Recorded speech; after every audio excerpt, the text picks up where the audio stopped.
Ensuite, une série de subventions en commençant par la République de Montmartre. Alors, il s'agit d'une subvention de fonctionnement à la République de Montmartre au titre de l'animation locale. Ça ne surprendra personne.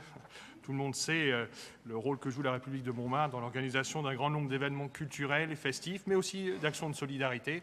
Je vous demande donc de soutenir cette subvention de 2 000 €. Pas de difficulté. Madame Boyer.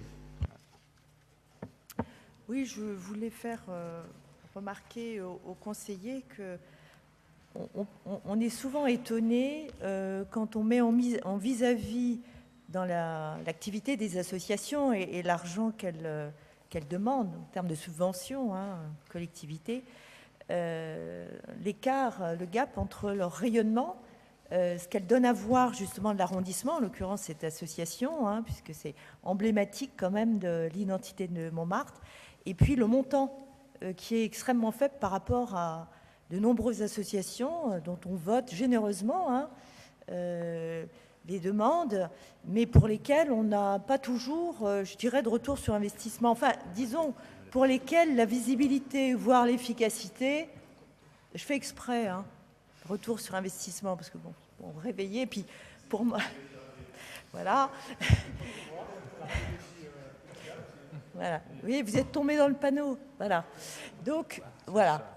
Il faudra bien quand même, de temps en temps, se poser la question, puisque il me semble nous sommes quand même en période de grande économie, de grande rigueur budgétaire. Non, enfin, il me semble que c'est le gouvernement qui le demande. Donc, effectivement, l'avis des associations, c'est très bien, mais c'est pas...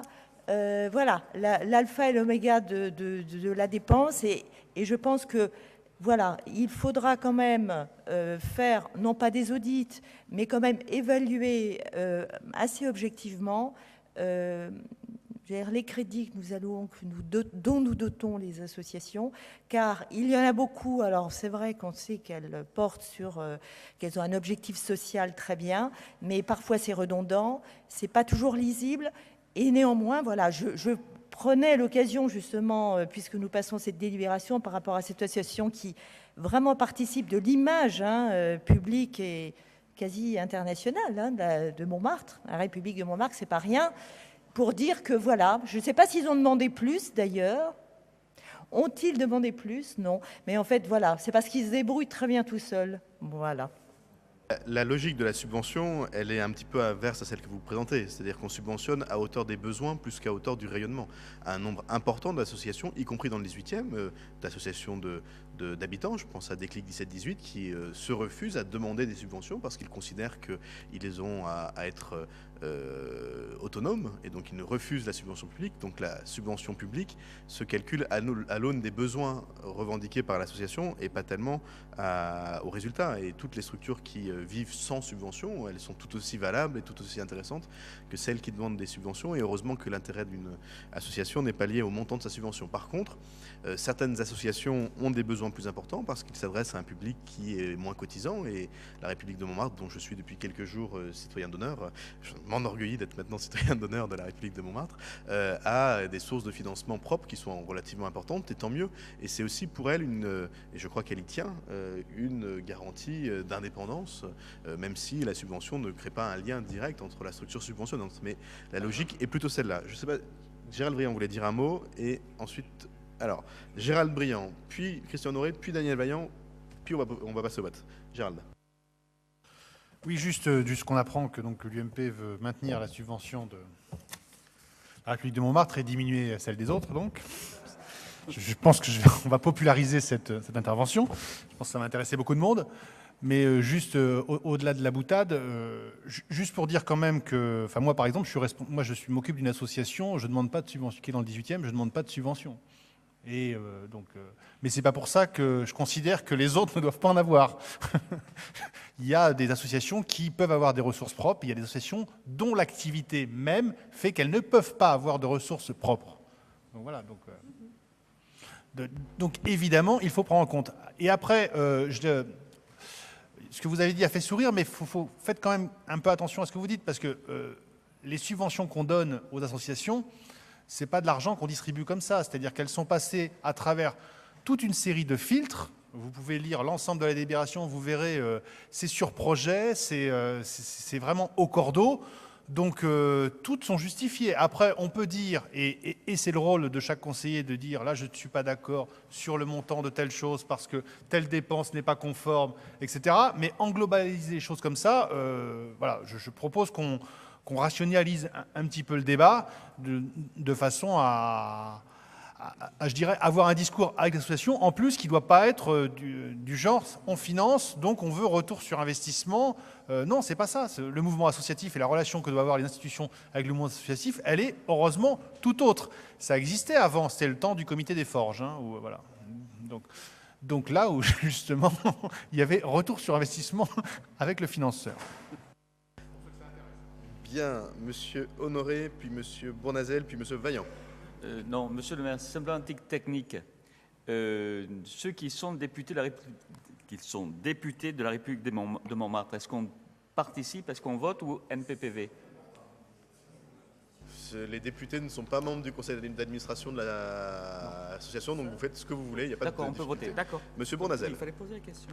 Oui, je voudrais revenir sur le débat là, qui a été posé pour que les choses soient bien claires. Ce qu'Elisabeth Boyer évoquait, c'était la question de l'évaluation de l'action d'une association par rapport à l'argent qu'elle reçoit du contribuable. Et ça, je crois que tout le monde peut être d'accord avec ça. C'est une question de bon sens et d'une vraie maîtrise de la dépense publique qui soit utile. Et d'ailleurs, moi, je suis assez favorable à ce que la ville de Paris, mais je crois que ça devrait s'appliquer à tous les échelons, il y a un plafond maximal pour toute la ville. C'est-à-dire que les élus fixent ce plafond en disant, voilà, on ne dépense pas plus de 150 millions d'euros par an aux associations, et à l'intérieur, on hiérarchise, c'est-à-dire qu'on dit quelles sont les priorités, quelles sont les associations qui font un vrai travail en direction des Parisiens, sur la solidarité, sur la culture, sur l'intégration, sur le soutien scolaire, sur ce qui a une utilité directe sur les Parisiens, quel que soit leur quartier, leurs conditions sociales, et peut-être élaguer là où il y a des financements croisés, là où les associations sont importantes et ont déjà des financements privés importants, où elles font du bénéfice, ça existe aussi, et d'avoir donc des priorités. Et dans cette enveloppe-là, je suis persuadé qu'on pourrait donner plus à celles qui font un vrai travail et qui en exigent encore plus, et puis parfois en donner peut-être moins à d'autres qui n'ont pas forcément un intérêt majeur pour les Parisiennes et les Parisiens. Et je crois que c'est une meilleure gestion des deniers publics, tout en ayant de manière plus précise un vrai soutien aux associations qui le méritent le plus dans nos quartiers. Je vais donner la parole à Madame Méal et ensuite à Monsieur Vaillant.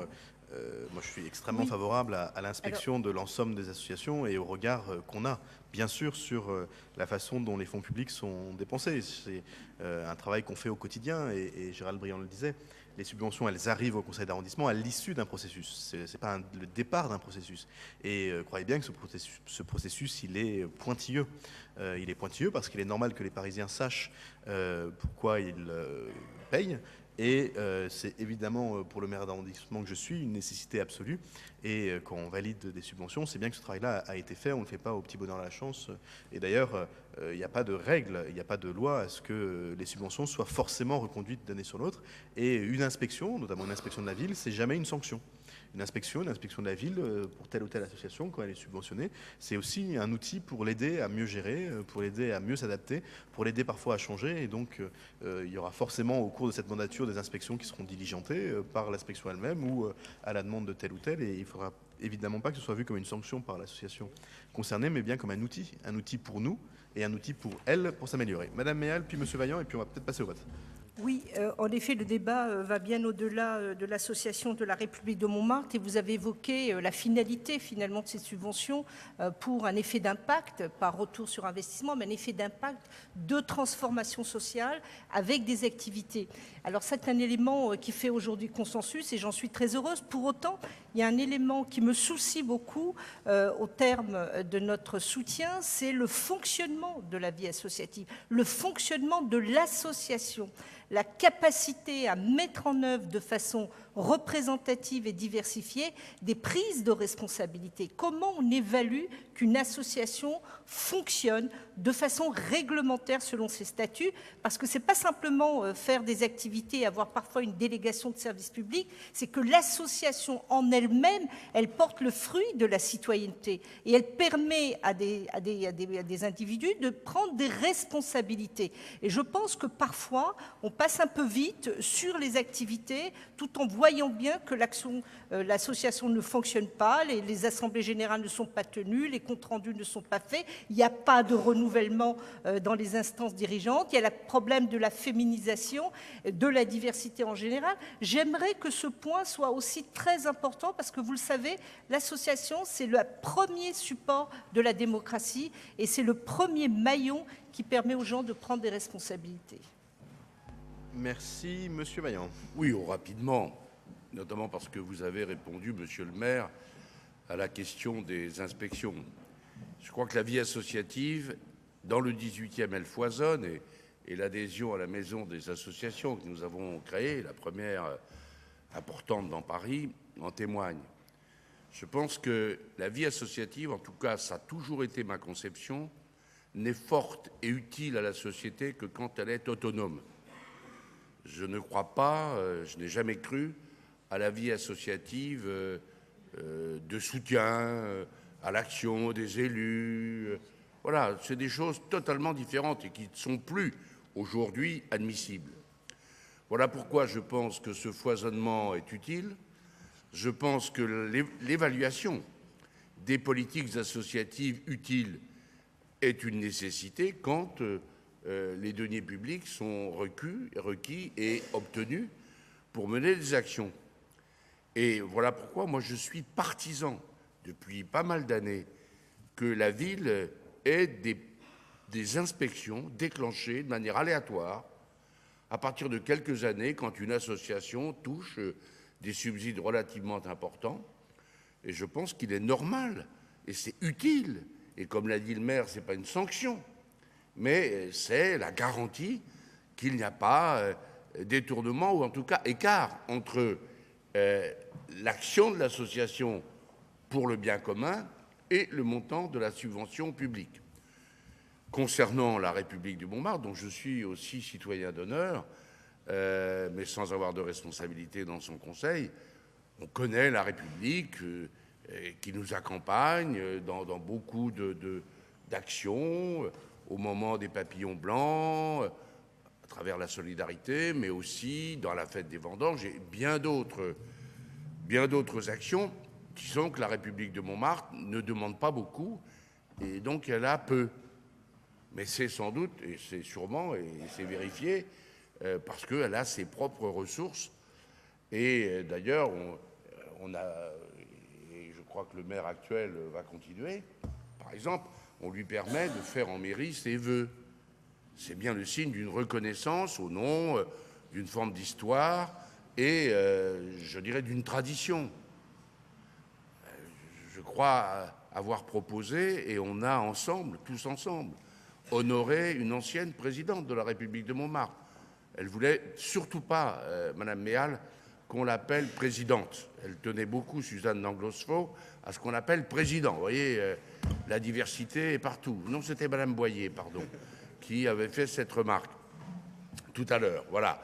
Et on a une place, Suzanne d'Anglosfaux, dans le 18e arrondissement, aux confins de la rue Lamarck et de la rue Colincourt.